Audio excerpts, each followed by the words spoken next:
Hi, I'm Caroline. Welcome to FYI Newsbyte. Here's what we found for your information this lunchtime.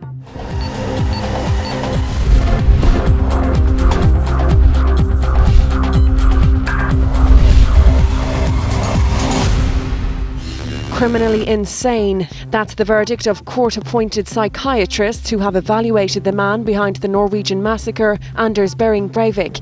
It means he can be committed to a psychiatric institution indefinitely rather than face a jail term. Breivik has confessed to killing 77 people in the worst ever attacks committed in Norway since the end of World War II. Killing the innocent. A UN investigation is accusing Syrian forces of committing crimes against humanity by killing and torturing hundreds of children. The new report alleges that a 2-year-old girl was shot dead so she wouldn't grow up to be a demonstrator. The report by the UN Human Rights Council shows at least 256 children were killed by government forces. Syria claims armed gangs are behind the country's violence. Day 2 for democracy. People are turning out at polling stations in Egypt for a second day of voting in the country's first free elections in decades. There's been huge tension in the build-up to the poll, with protesters calling for an end to military rule. Around 17 million people are eligible to vote, but a result isn't due until January. Justice for Jacko. Michael Jackson's former doctor will find out today how long he'll spend behind bars. Dr. Conrad Murray will be back before a Los Angeles judge for sentencing.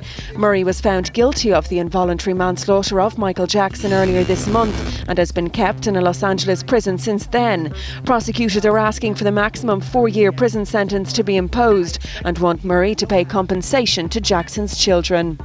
Unfriendly fire. Rockets fired from Lebanon have struck northern Israel for the first time in more than 2 years. The Israel military say at least 2 of the rockets landed on Israeli soil and that Israeli guns shelled the area where the fire had originated. No casualties or major damage were reported on the Israeli side. An unwelcome arrival. Nuclear waste from France has finally made it to its destination in Germany. After several days plagued by protests, a convoy of trucks along with a heavy police escort arrived in the middle of the night. Just hours before the convoy's arrival, German police fired water cannons at groups of anti-nuclear demonstrators who had built up bonfires and set off fireworks in protest. Check out these grumpy grandpas. If you thought life was too short to hold a grudge, 2 former football players in their 70s have proved otherwise. An all-out scrap broke out between 2 Canadian sporting heroes at a fundraising luncheon in Vancouver. Former quarterback Joe Cap tried to give Angelo Mosca a flower as a peace offering. When it was rejected, Cap shoved the flower in Mosca's face, then punches were thrown. FYI is interactive. From your opinions to news you think we should be covering, we want to hear it all. FYI is available to you 24/7 online for all the information you need to know. Simply log on to tv3.ie/3e/FYI. Here you'll find the latest stories, video catch-ups, comments and the FYI blog. We're also available to you on Twitter and Facebook. Just log on to the website and hit the social networking shortcuts. Time now for a look at the funniest clips on the web. Here's our top 5. At number 5, now that's what you call a good dog. Let's just hope he can steer. At number 4, wheelies. They only work if you have wheels.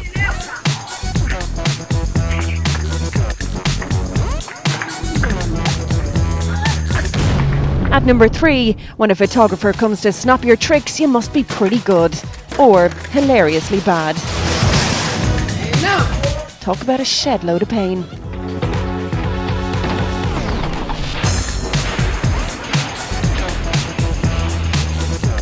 At number 2, mastering a dance routine can be tricky and slippy.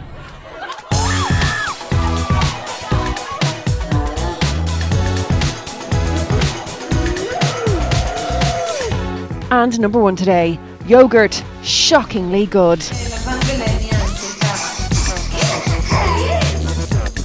Well, he seems to think so.